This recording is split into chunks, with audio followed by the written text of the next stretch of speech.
Hi everyone, सरल academy में आपका स्वागत है। मैं उम्मीद करता हूँ आपकी पढ़ाई बहुत अच्छी चल रही होगी। केमिस्ट्री का ये ऑलमोस्ट हमारा 9वां या 10वां लेक्चर है। इसके पिछले वाले लेक्चरों में हमने कवर किया था हेलो एल्केन्स में होने वाली रासायनिक अभिक्रियाएं।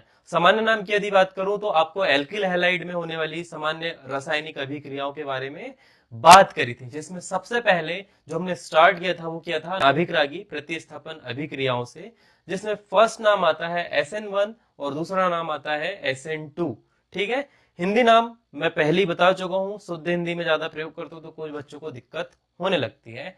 तो फिर दूसरा जब हमने बात करी थी तो उसमें हमने बात किया था किसका, विलोपन अभिक्रिया का, जिसमें जो विलोपन होता है अल्फा कार्बन से हेलोजन परमाणु का और बीटा कार्बन से हाइड्रोजन परमाणु का, ये दोनों बाहर निकल जाते हैं, एक नया उत्पाद बनता है और जो हमारा हेलो एल्केन होता है वो फिर से परिवर्तित हो जाता है किस पे, एल्केन पे या एल्कीन पे।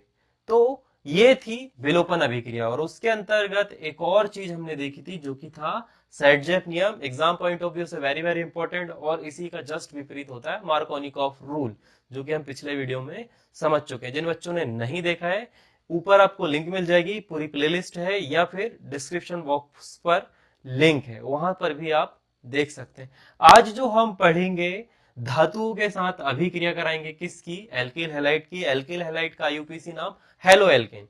ठीक है, इनसे अभिक्रिया कराएंगे इसकी, धातु की। इंग्लिश में सोचे तो क्या होगा, अ रिएक्शन विथ मेटल। ठीक है, एल्किल हैलाइड की धातुओं के साथ अभिक्रिया। अब इसमें जो सबसे पहली धातु आज हम लेंगे वो होगा मैग्नीशियम।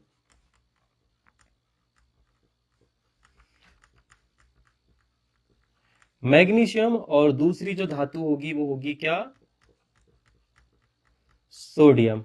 अब इन दोनों धातुओं को लेकर हम अभिक्रिया करवाएंगे और ये दोनों ही अलग अलग उत्पाद देगी, पर दोनों ही अभिक्रियाएं बहुत इंपॉर्टेंट है। धातुओं का नाम तो हमने बता दिया, पर इनकी अभिक्रियाओं के नाम भी अलग अलग है। मैग्नीशियम के साथ जो अभिक्रिया होती है, उससे जो उत्पाद बनता है उसे बोला जाता है ग्रीनियर अभिकर्मक या ग्रिग्नार्ड अभिकर्मक।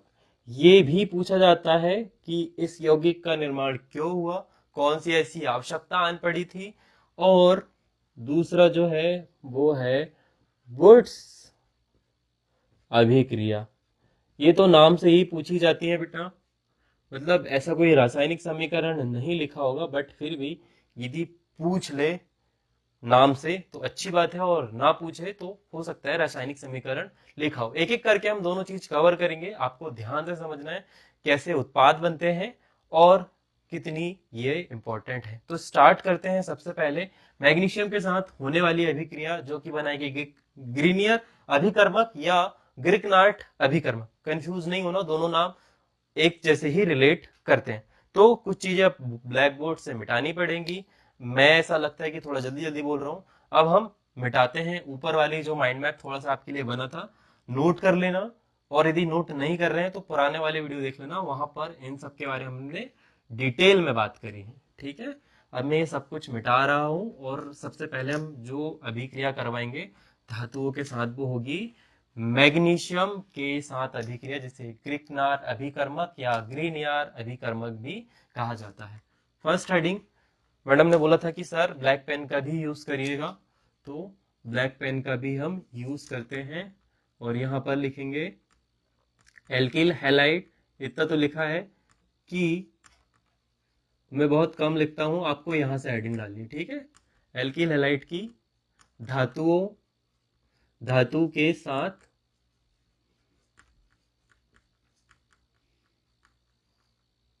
अभिक्रिया, ये तीसरी अभिक्रिया है हमारी। इसमें का नंबर पे जो सबसे पहले आज हम पढ़ेंगे, का नंबर पे वो होगी ग्रीनियर या ग्रिग्नार्ड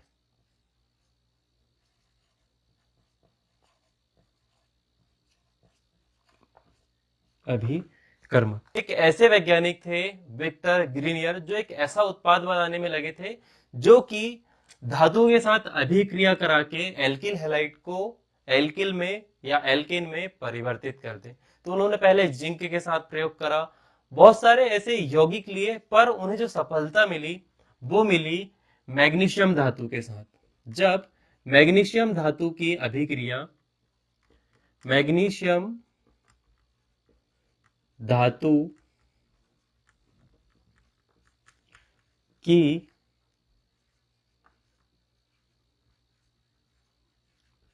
अभिक्रिया शुष्क ईथर की उपस्थिति में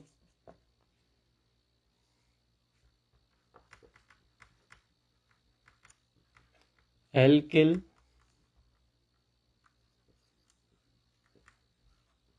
हैलाइड से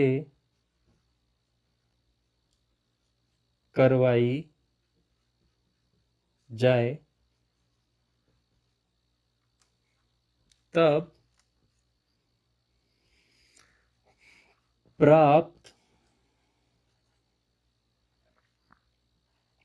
उत्पाद एल्किल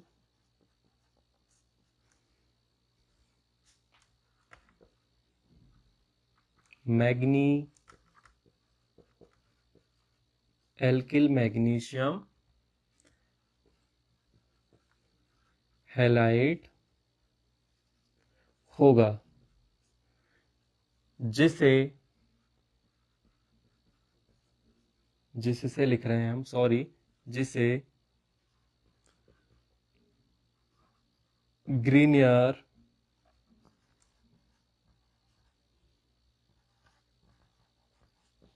अभिकर्मक के नाम से जाना जाता है। यह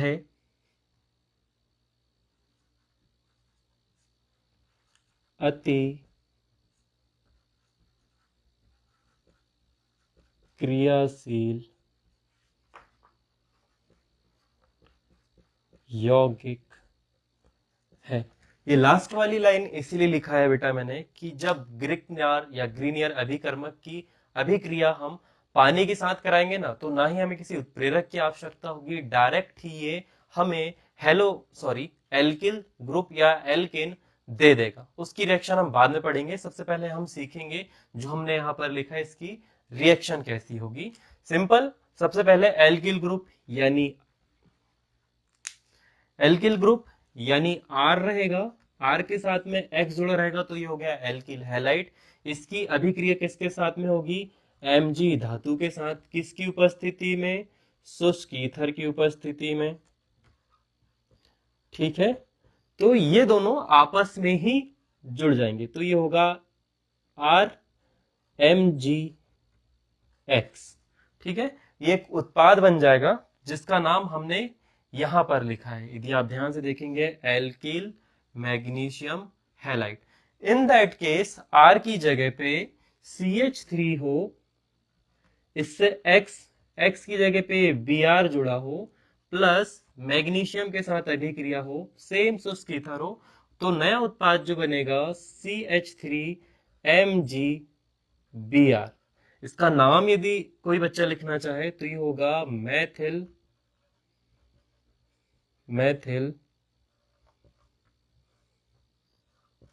मैग्नीशियम, Br है इसीलिए ब्रोमाइड। ठीक है, ये रहा इसका सामान्य नाम। सिमिलरली यदि यहाँ पर एथिल समूह है, जैसे कि CH3 CH2 Br plus Mg, तो जो प्राप्त संरचना होगी वो होगा एथिल मैग्नीशियम ब्रोमाइड। जो भी आप यौगिक ले रहे हैं उसके हिसाब से यहाँ पर नामों का परिवर्तन होते रहेगा, पर आप इस वाले के साथ लीजिए ताकि आपको दिक्कत हो ही ना। तो हमें जो प्राप्त उत्पाद होगा वो ये होगा, और इसे ही क्या कहा जाता है?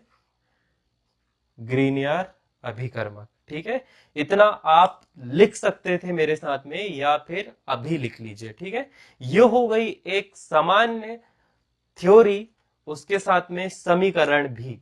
तो इतने में तो बेटा आपके 2 नंबर तो पक गए।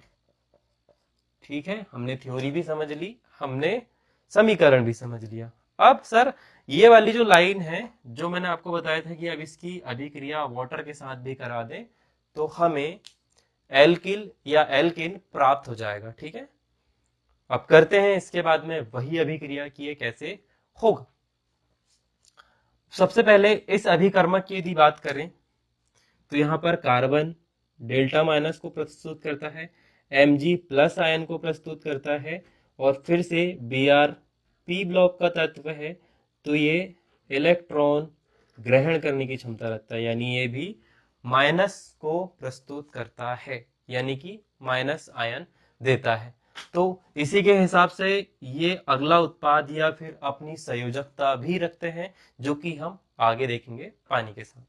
ठीक है, ये आप इतना लिख लीजिए। यदि ये वाला अलग से लिखना है तो कुछ ग्रिकनार्ड अभिकर्मक कुछ इस प्रकार से आयनित होते हैं, और उसके नीचे ये वाला आप लिख सकते हैं। ठीक है, अलग से एनसीईआरटी की बुक जिस भी बच्चे के पास में होगी वहां पर ये सिमिलरली लिखा हुआ दिया है। अब मैंने बताया था कि यह अतिक्रियाशील यौगिक है, तो करते हैं अब इसकी अभिक्रिया। और आपको ये सब लिखना था, आई होप आपने लिख लिया होगा, नहीं लिखा तो वीडियो पॉज करिए।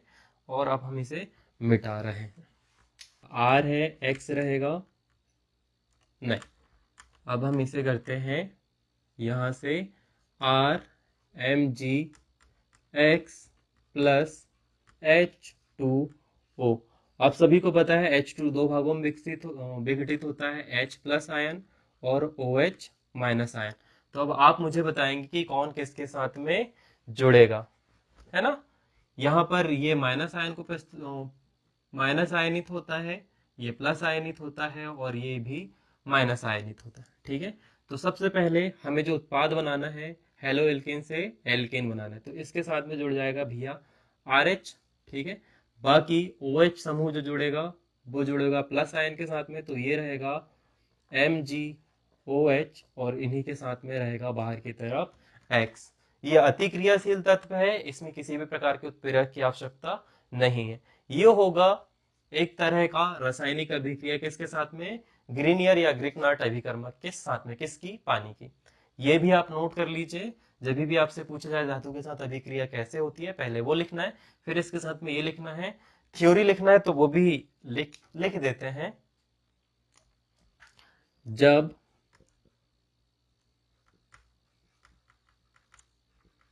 एल्किल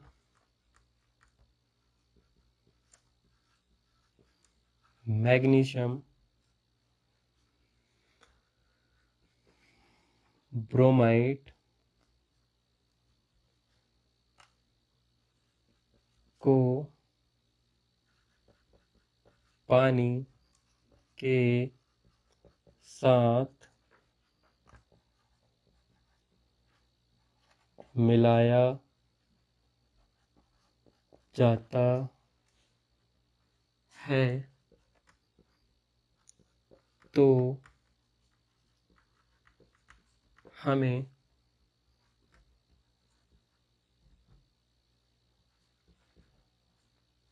एल्केन प्राप्त होता है, और MgOH बाहर हो जाता है। ठीक है, यही है हमारी इसकी थ्योरी। उम्मीद करता हूं आपने इसे नोट कर लिया होगा, और अब हम पढ़ेंगे इसी की दूसरी रिएक्शन,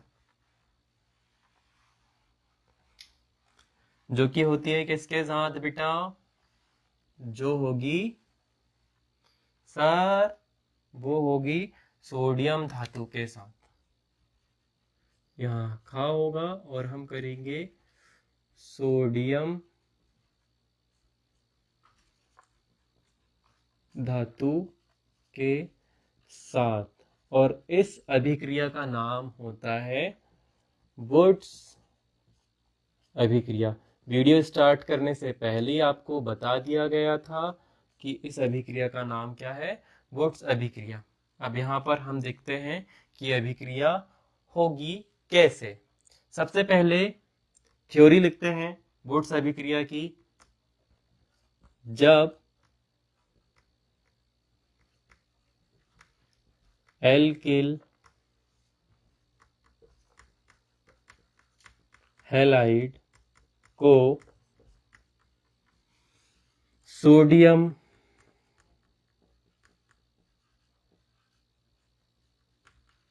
धातु के साथ शुष्क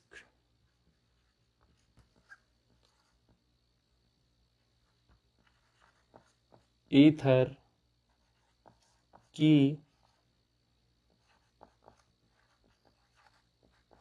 उपस्थिति में अभिकृत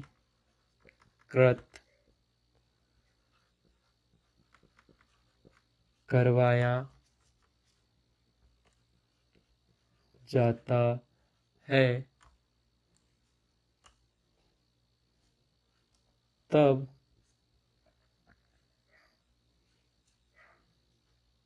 प्राप्त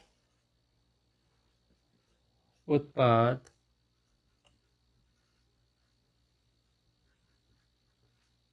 हाइड्रोकार्बन होता है। ठीक है, हमने क्या क्या लिखा? Alkyl halide. एल्किल हैलाइड मतलब फिर से वही आर के साथ में एक्स जुड़ा होगा। ठीक है, इसकी अभिक्रिया Na के साथ होगी, उत्प्रेरक शुष्क ईथर होगा और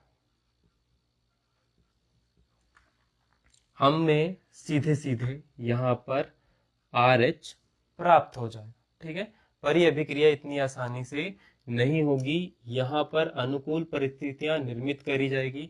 सबसे पहले हमें एक अनुपात तय करना होगा कि किसके कितने अणु होंगे।